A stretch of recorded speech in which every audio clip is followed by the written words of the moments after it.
What's going on, guys? Today I'm doing a video on agriculture symbolism and its relationship to Saturn, but agriculture symbolism in general. And it might go outside of the Saturn thing a little bit, but like I've said before in other videos, I wanted to make a specific video for every way I've seen Saturn symbolized, every different method of doing that. And I've covered a few, and there's still several others that I haven't gotten to. But for this one, we're doing agriculture. So Saturn, god of harvest or time of reaping, sixth planet from the sun. Harvest time in ancient Italy belonged to the god of reaping, whom the Romans called Saturn. A symbol curved like his sickle represents the planet. He is an ancient Roman god of fertility, especially of agriculture. Obviously, Saturn is also death in many ways. That's one way to think about it. And death always has the same sickle or scythe in his hand. It's saying even the alchemical symbol, the alchemical / planetary symbol for Saturn looks like the hammer and sickle flag from the Soviet Union. That's not an accident. It's also lead. Saturn is also lead in the alchemical school, whatever you want to call it. How I try to think about it and make sense of it and connect it to other things that I know about Saturn is civilization, because of the advent of irrigation and agriculture allowed people to establish bigger cities. They allowed them to stay in one place more, stay in a single place more, and grow into bigger tribes rather than having to be more like nomadic and wandering around. I'm pretty sure the agricultural like revolution was a pretty big one. And a lot of the times you'll see Saturn associated with technology in general. I could give you a million examples of that. One that's coming right to the top of my head, for example, is that EDM producer deadmau5. He's got a song called Saturn, and it's a cube, and it's got matrix coding dripping down it. There's a big technological aspect to Saturn. Another thing, I was just in the gym the other day, right? I wasn't looking for this, it just presented itself to me. But I was in the gym, and there was an advertisement on the TV for a virtual reality exercising program or whatever. I think you have to go somewhere to do it. Anyways, it's VR, and you play a game, but you're actually physically working out, and it's called Black Box. And it's just like, of course it is. I did a video on why villains are associated with dream worlds and escapism, so if you want more on that aspect. But my point is the agriculture, civilization itself, and technology. That's one way that I think about it. It probably goes beyond that, and I'll probably say some other things as the video continues.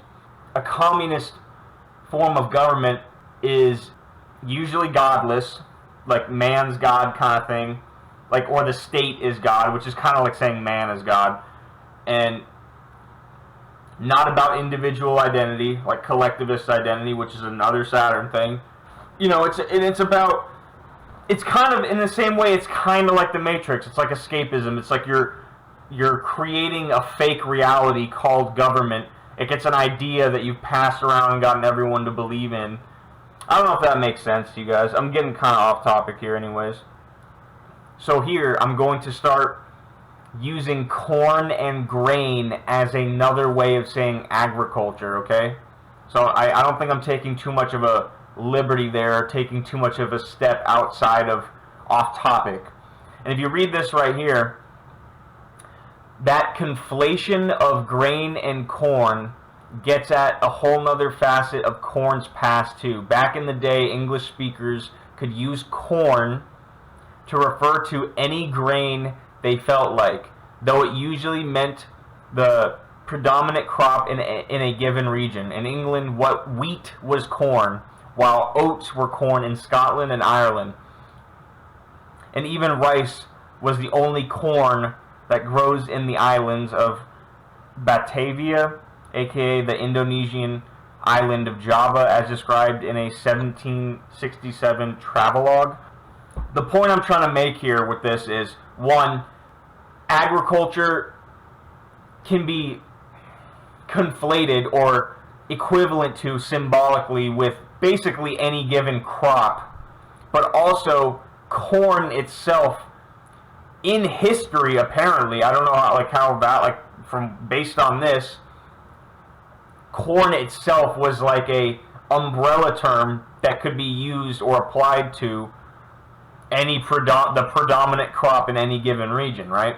So if you hear corn or grain, I'm still talking about the agricultural thing, but it's just going to be those words instead of agriculture. Hope that makes sense. See, like right here, there's a reason I started with that. The debate between sheep and grain, okay? The debate between sheep and grain, or myth of cattle and grain, is a Sumerian creation myth written on clay tablets in the mid to late 3rd millennium BC. 7 debate topics are known from the Sumerian literature, falling in the category of disputations. Some examples are the debate between winter and summer, the debate between bird and fish, the tree and the reed, the dispute between silver and copper. These topics came some centuries after writing was established in Sumerian Mesopotamia. The debates are philosophical and address humanity's place in the world. Grain and sheep were representative of 2 different archetypes, or 2 different kinds of people, or even, if you want to go more focused than that, 2 different, states of being, 2 different emotions. Yeah, archetype. I guess an archetype encompasses more than one singular emotion. It could be internal. Like, it doesn't have to be, well, here's one guy and here's another guy. Like, both these people, you could be both of them, is what I was getting at.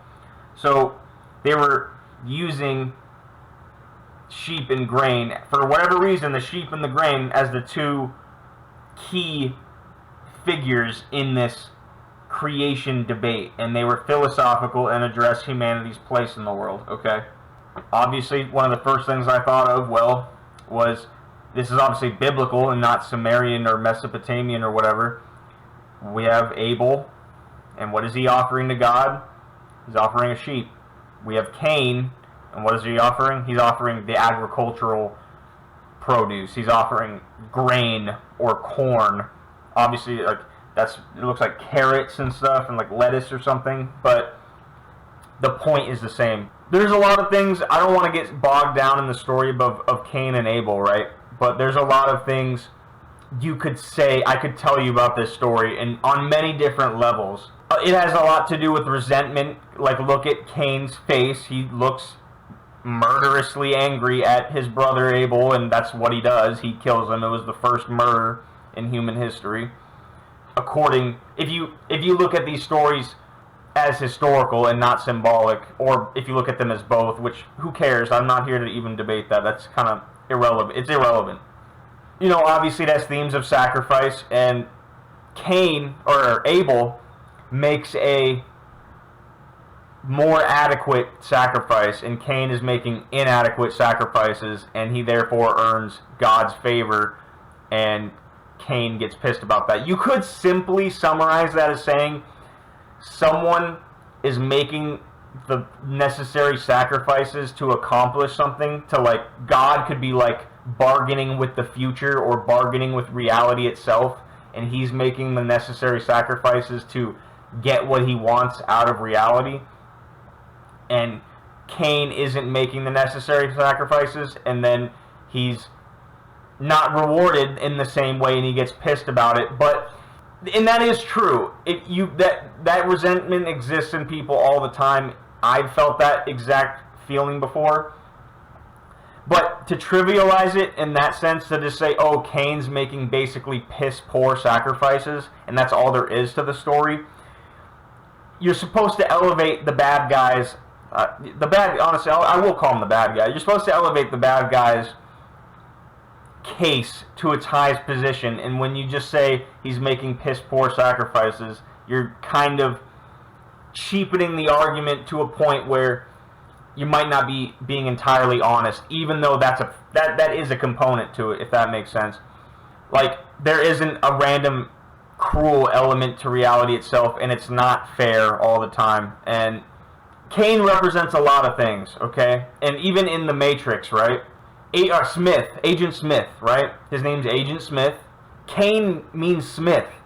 It's like his last name got changed, and his lineage were blacksmiths too. Like the people who, again, it goes to the technology thing. It goes into the proclivity for warfare. And even Agent Smith, his license plate is like Isaiah 5:6, or so you can look into it. And it's a reference to Cain. Agent Smith is Cain.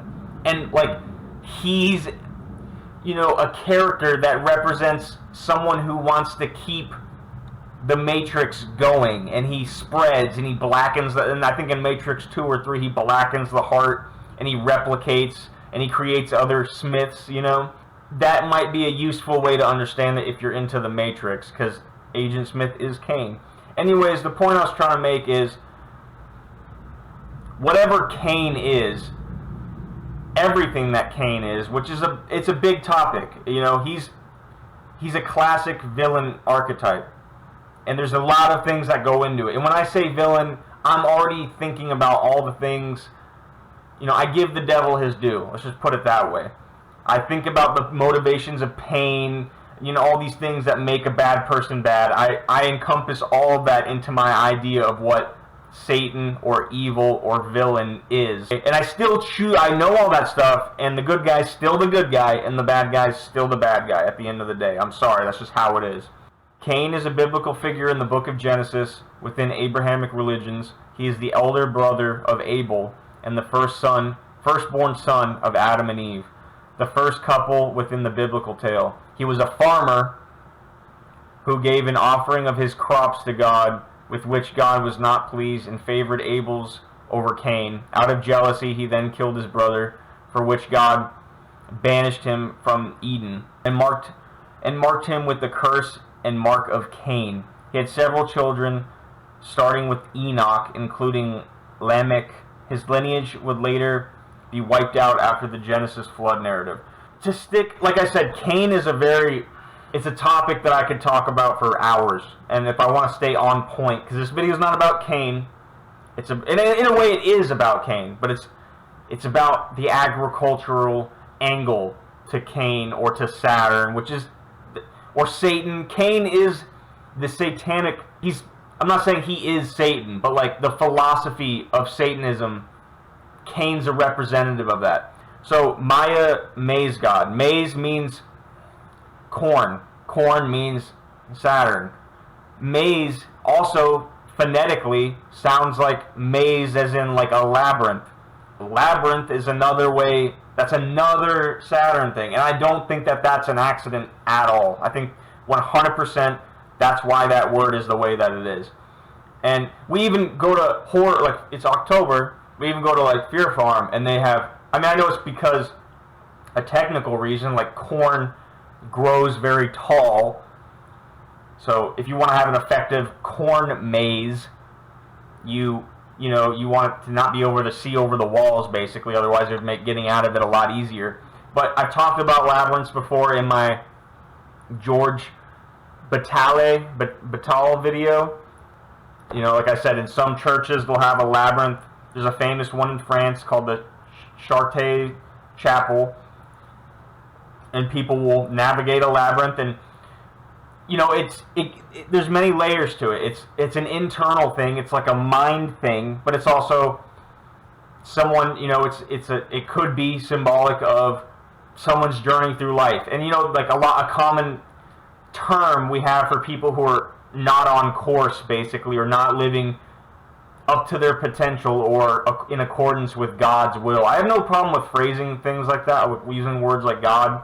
Anyways, we have a word for people who, we call them lost, right? That person's lost. Their mind, will, and emotions are jumbled and disoriented and everything like that. And obviously labyrinths kind of tie into that, being lost. You're being, that's what you are in a labyrinth, you're lost. In Hellraiser, the horror movie, Leviathan is called Lord of the Labyrinth. I already said this in my other video, but the Xenobites, you know, they solve a puzzle box, a cube, and same with Leviathan. He's a cube at first, and then he unpacks into like a diamond-looking shape. But you know, he's God of this world, and flesh and hunger and desire. He's God of this world, which is Satan, and he's the cube, and he's the Lord of the Labyrinth.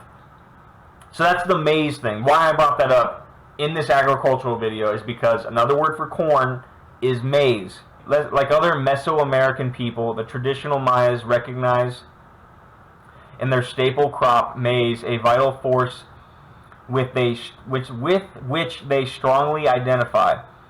This is clearly shown by their mythological traditions. According to the 16th century Pupalva, the hero twins have maize plants for alter egos, and man himself is created from maize.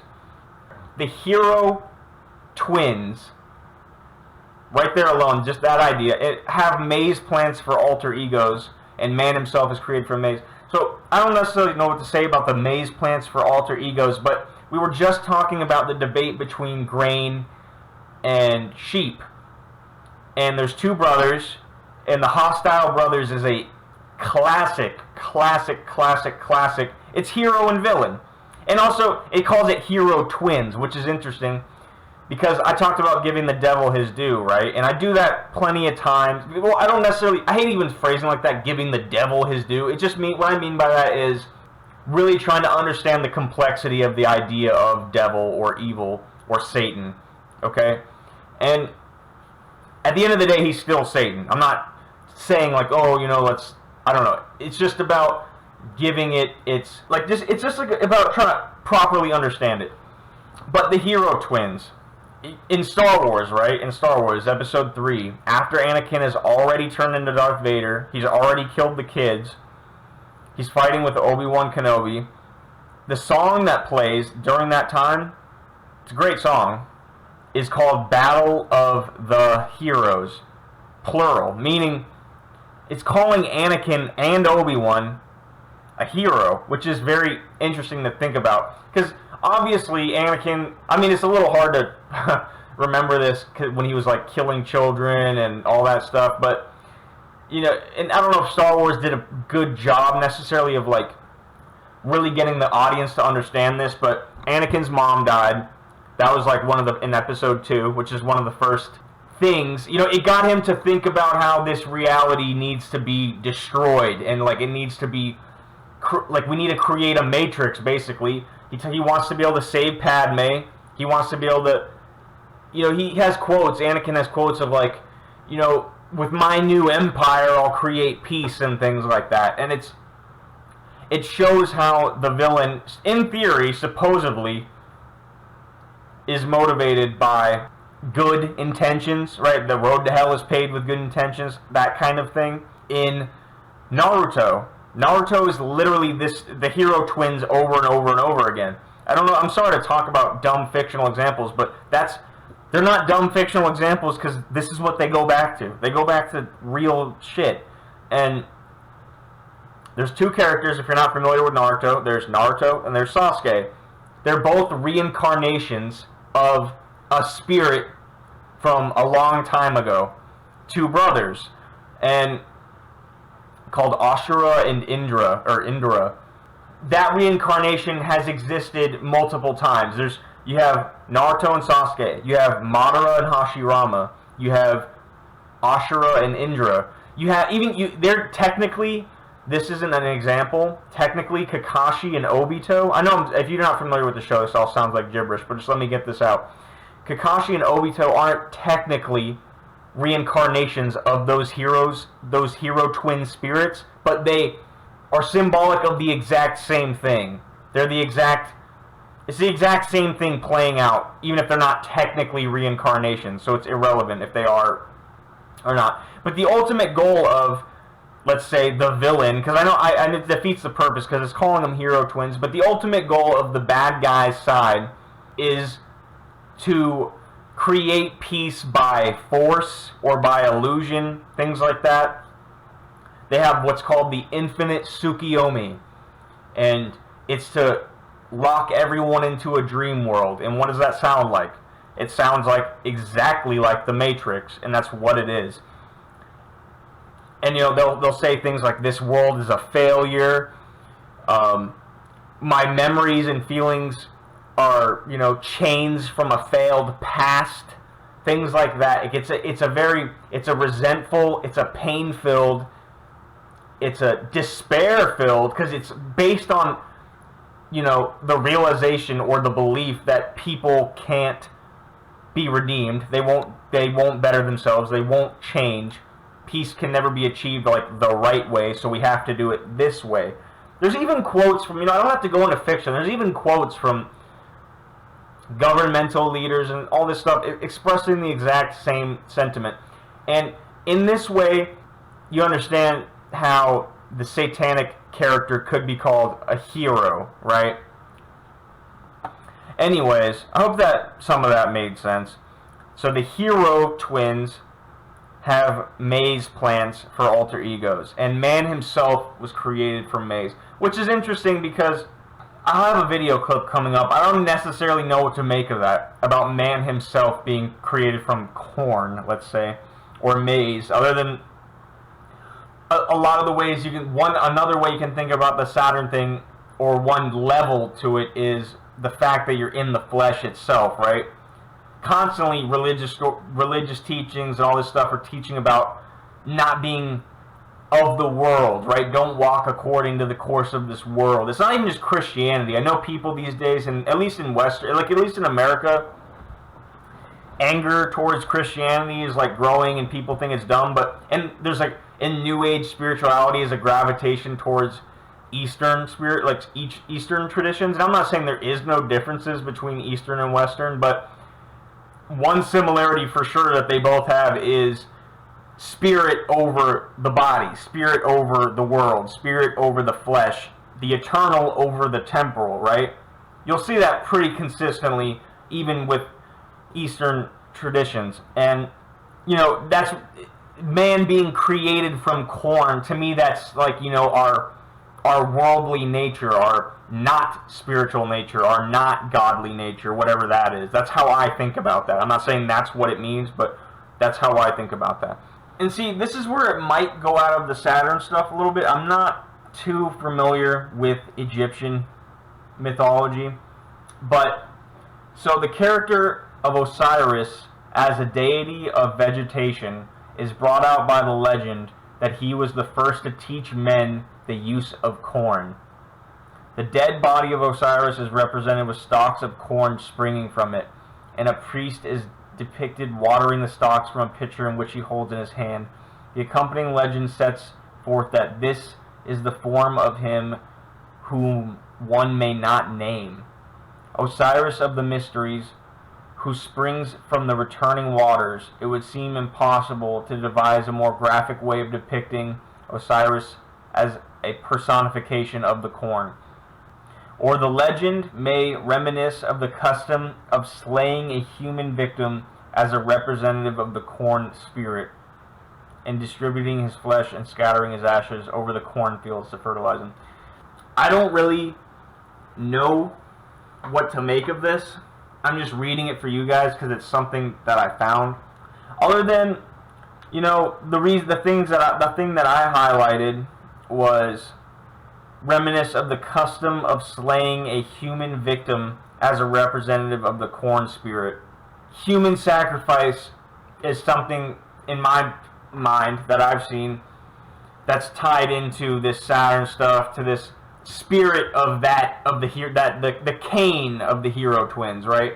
Like, I'll go back to Star Wars. Like, in Sith, it's customary to like kill your master when you replace him. Jedis don't do that. The Sith, it's kind of like an initiation to like, I could be oversimplifying it, but it's almost just like showing that you have that, capacity in you. Or it's like cutting off your care, right? They have the Bohemian Grove, the cremation of care, things like that.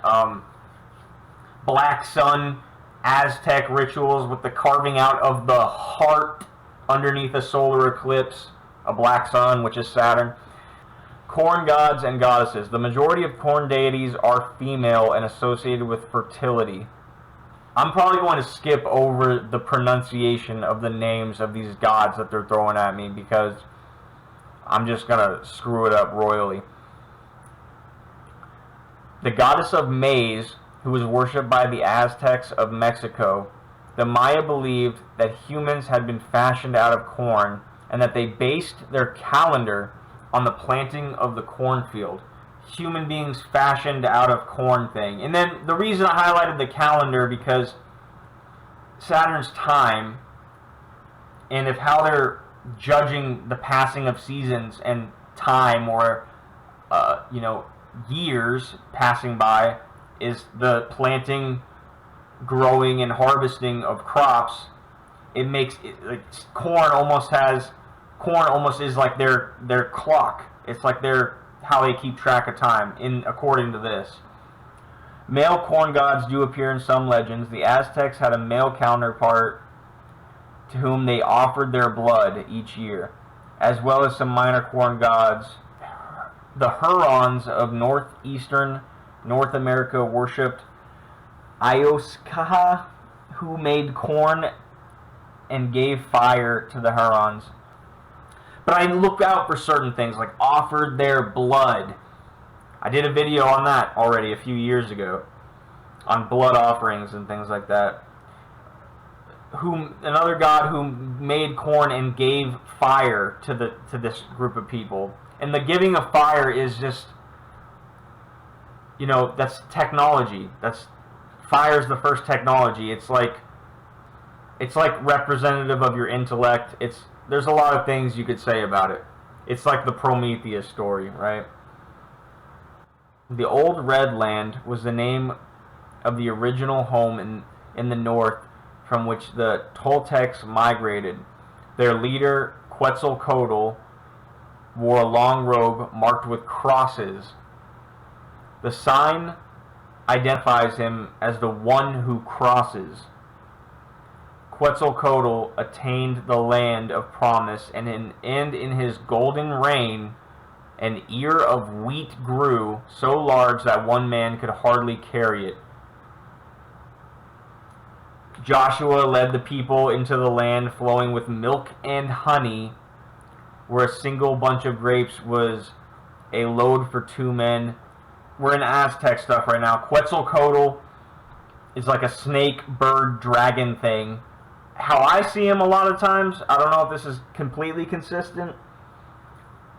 I've seen some depictions of him like an Ouroboros, like eating his own tail, like a circle, which is a time thing. And a circle is like a cycle. It's a sickle. It's cyclical. It's the same thing, which is why I have to do a video on like time loops and cycles and stuff like that, also being a Saturn thing.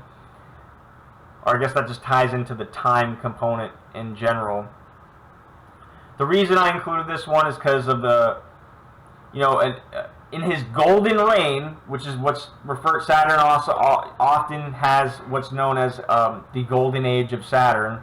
It's kind of like supposedly a state of being that we were once in, where everything was like ideal, or it could just be symbolic of the possibility of something being ideal, kind of like a utopia, just that as a concept.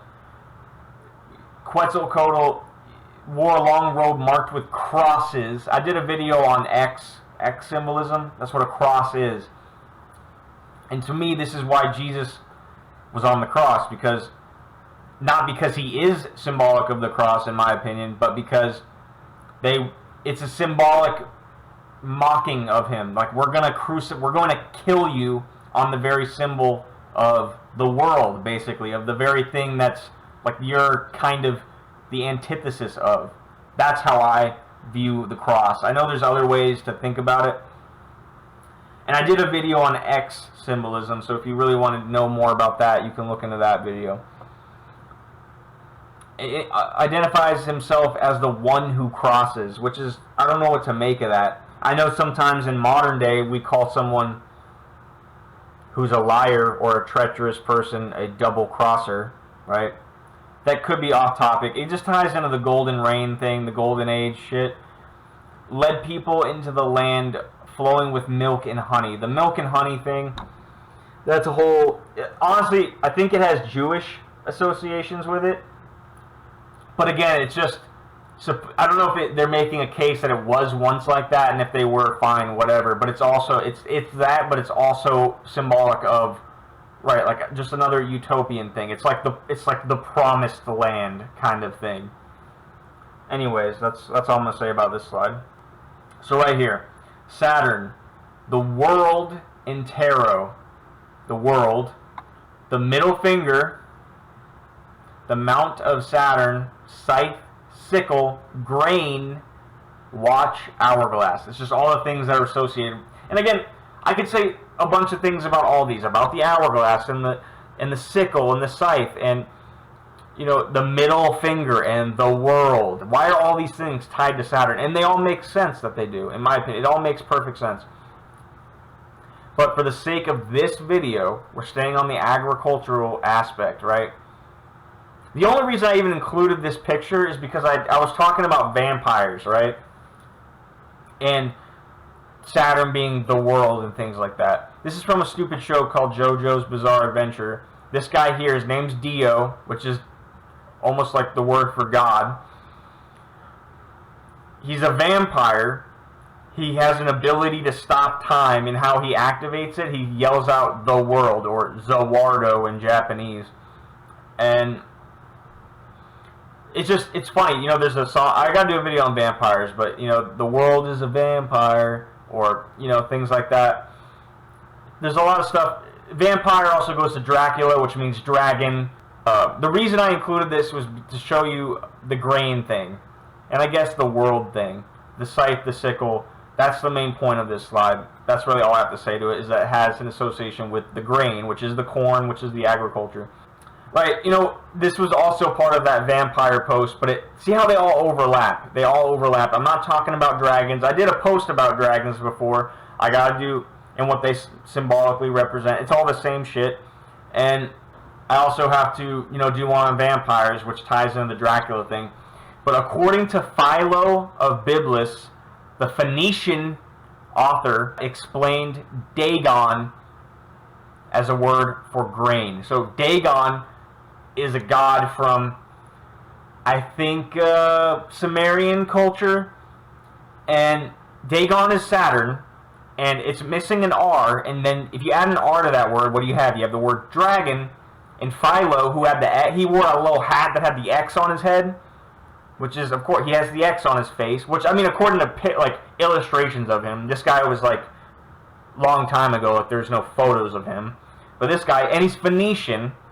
Okay, so he's Phoenician. He has the X on his head. And he's telling me that Dagon was a word for grain. So dragon as a word for grain. I don't know if you guys are putting this together. It's just like, of course, right? Of course, Dagon was a word for grain, which goes to the agricultural thing. If you want to hear, I'll read this just because it's here, but this goes a little, it is the same thing, but it goes a little bit off topic because technically every Saturn video I make is the same thing, technically, but it's like a different angle, it's a different perspective, and a different culture's way of illustrating it and describing it. It's really all it is. So it is the same thing. The Order of the Dragon, literally Society of the Dragoness, were a monarchical chivalric order only selected for higher aristocracy and monarchs, founded in 1408 by Sigismund of Luxembourg, who was the King of Hungary, and later became the Holy Roman Emperor. It was fashioned after the military orders of the Crusades, requiring its initiates to defend the cross and fight the enemies of Christianity, particularly the Ottoman Empire. So, there's like literally a million things I could say about this. From the Holy Roman Empire, defending the cross in the name of Christianity.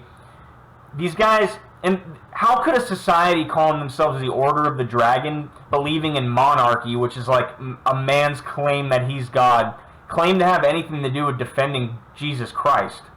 Because if you open your Bible, and you just put 2 and 2 together, you're going to realize these guys are, the whole crusade shit is on the other end. That ain't, I don't know how they got away with that, man. They absorbed Christianity, and it's satanic. It ain't about Jesus. That shit's satanic.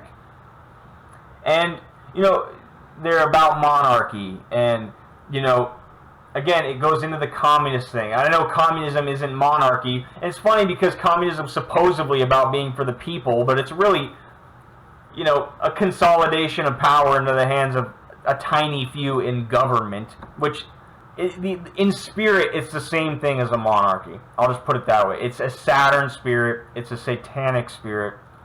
It's the same thing. A selected, higher aristocratic group, you know, things like that, that have been given certain rights. You know, they have rights that you don't have. They have rights and claims of authority that you don't have, right?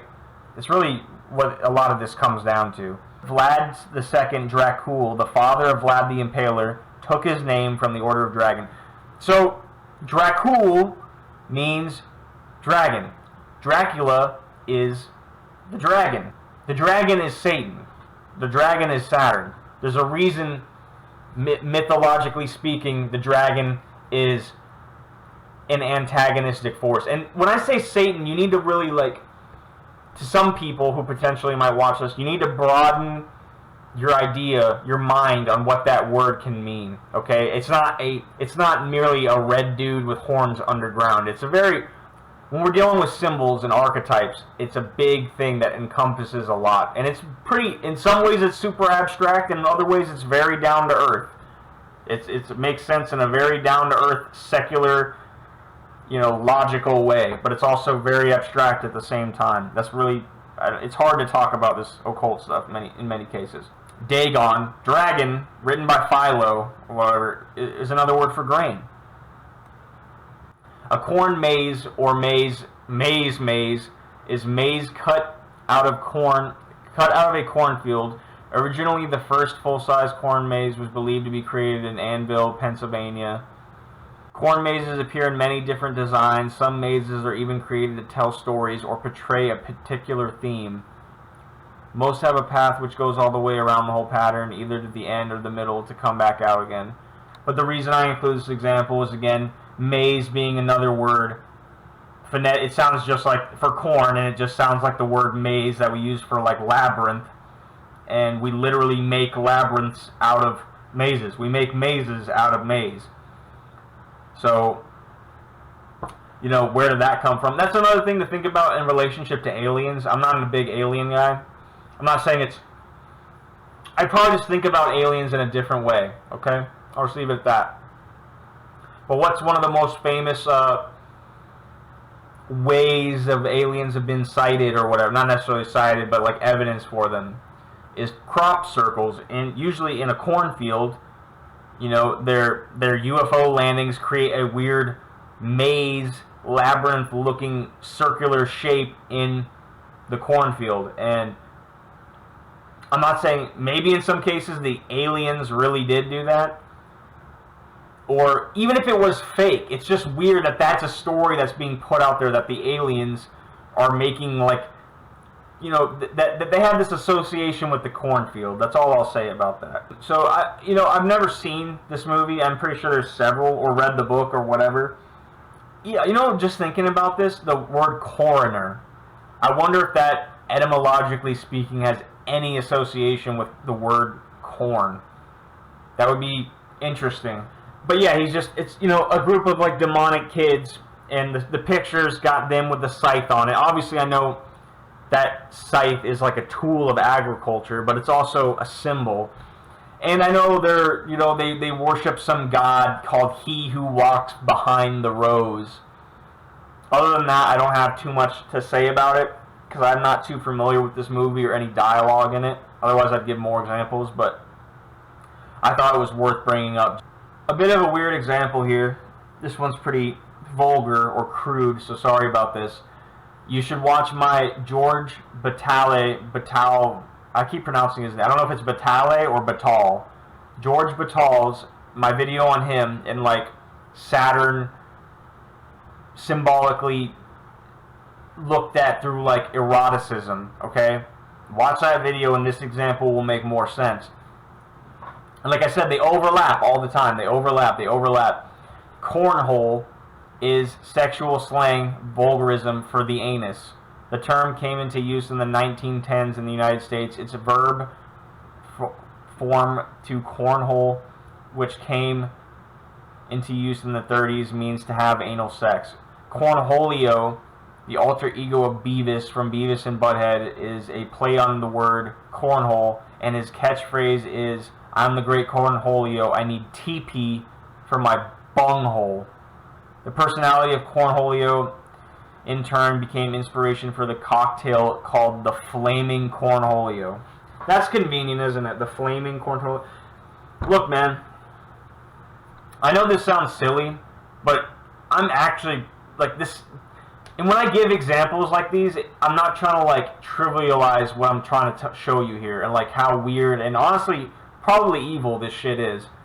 And it's, again, it's the death culture thing. Go watch, if you want to understand this anus Saturn crap shit, literally, go watch the George Batale video, because that's the one where I focus on this angle to this thing, and it's not. There's something there. I'll just leave it that way. There's something there. Inca and Columbus architecture is similar to the structure of corn grains. In a Western thought model, shapes may be judged irregularly, but in a universal thought, everything is a correlation between the cosmos, science, art, and humanity. If this guy is right, that this group of people were modeling their architecture, their city building, based on how a piece of corn looks. I was trying to tell you about how agriculture and this stuff could be symbolic of civilization itself. Of civilization itself. In a way, this civilization is the Matrix. It can get more extreme than that, but in a way, that's what it is.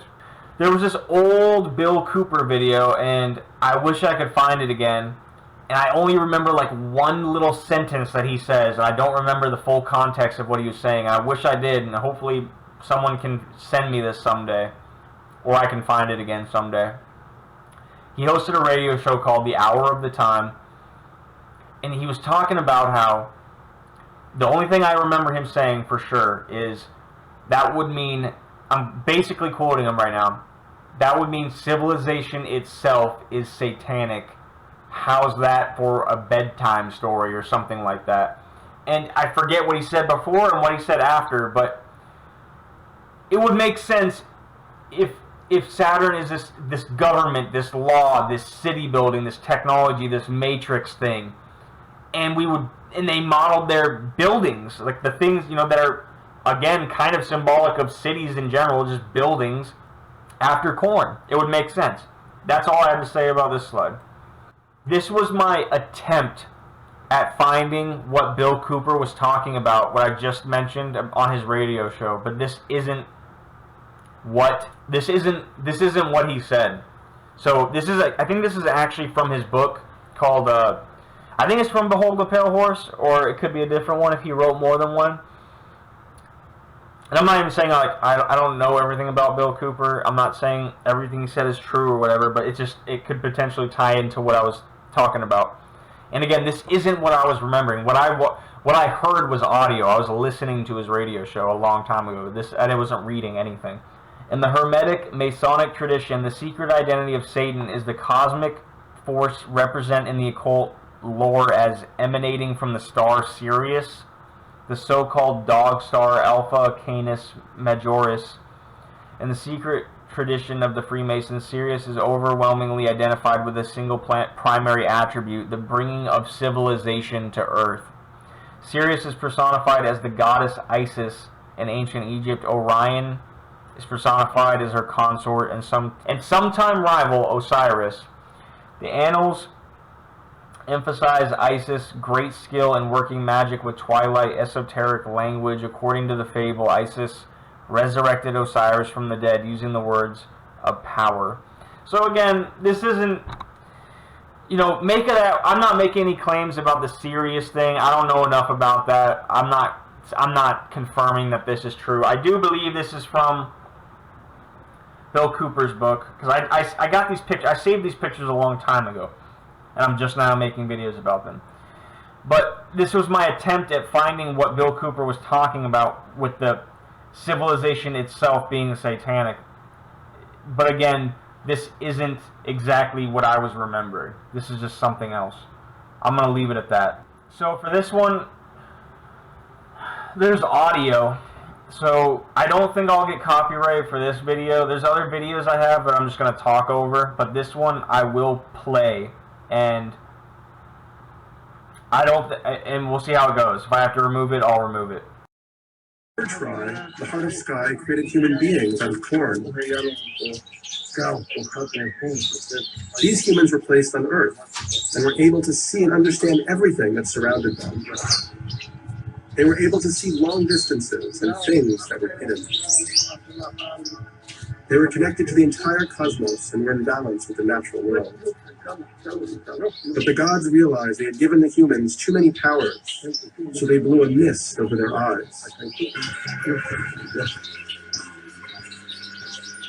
Well, I've analyzed your hair, and the real conclusion is that the carbon in your body is really originating from corn.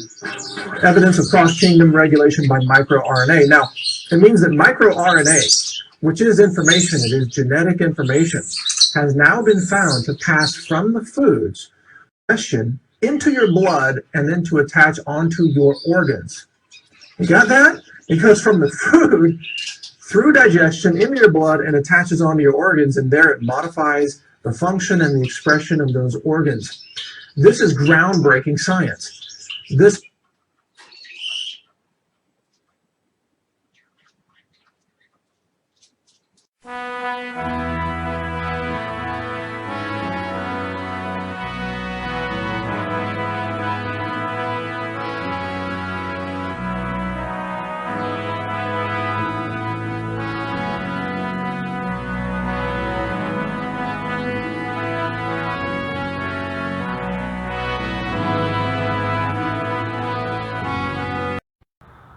I'm just going to let that video speak for itself. I don't really have a lot to say about it. It kind of covered exactly what I already said, but it added a little bit more as far as like the human beings in some creation, in some myths, being fashioned out of corn, which is why corn, why grain, why the agriculture thing. And this goes into a little bit of like conspiracy theory about corn being one of the most heavily genetically modified foods, that being a tool to affect our genetics and our DNA and stuff. And obviously, I do believe that we're being hit from every angle, and one of those angles is through our diet and through food. Whether this whole like corn, your carbon, we're a carbon-based life form, whether that originates from corn, and whether or not we're being influenced on a physiological level through our diet and things like that. I don't think there's any question about that. I don't know about, that's all I'll say about that. I'm going to let that video kind of be on its own. I just included it because it kind of related. It's just a car commercial for the Saturn Ion, I think. And the Saturn car company, their commercials have, on more than one occasion, reference some occult aspect to like Saturn symbolism. They've done the clown thing. They've done this ant bug unity thing. They've done it enough times to make me scratch my head and make me think they're doing it on purpose. So this one, just got to take my word for it. They're sitting in the Saturn car commercial. This dude's all happy or whatever. I think he just bought the car, and she's like, "You have corn in your beard." And she says corn specifically. "You have corn in your beard." So it's a Saturn car commercial, and the guy has corn in his beard. A 2002 Saturn L200, whatever. So that's just a dumb commercial that I saw. Here's another dumb example from a show. I think it failed pretty fast. It's called Super Mansion. from Adult Swim.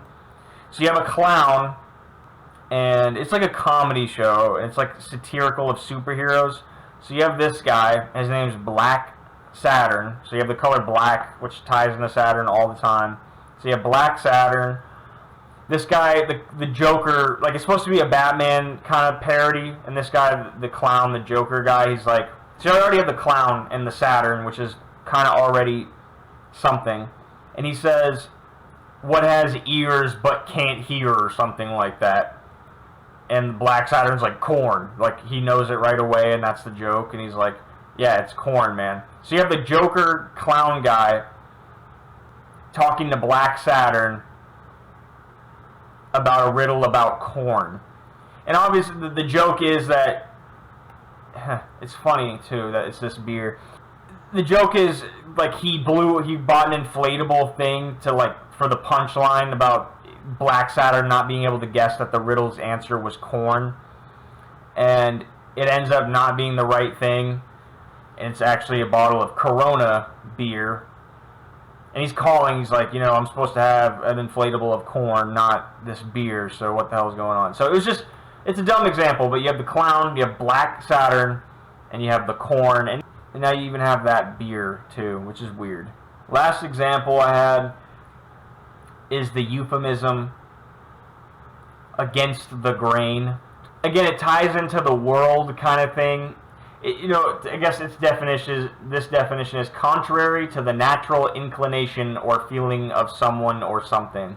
So it goes against the grain to tell all lies. It goes against the grain for me to get up early. But it's like, so you're going to go against the grain is the established order, and to go against it is like you're going against the grain. It's just, it's an interesting figure of speech or euphemism that, you know, for whatever reason caught on has stuck around, and to me it seems like it has as much euphemism. I did a video on light euphemisms at one point, and they have a lot of truth in them. I just thought it was interesting to think about going against the grain, you know, to go against the majority, the established order, the world, how things are, you know, to go against your old bad habits and things like, it's just all these things, and create new possibility. That we've created a phrase for that,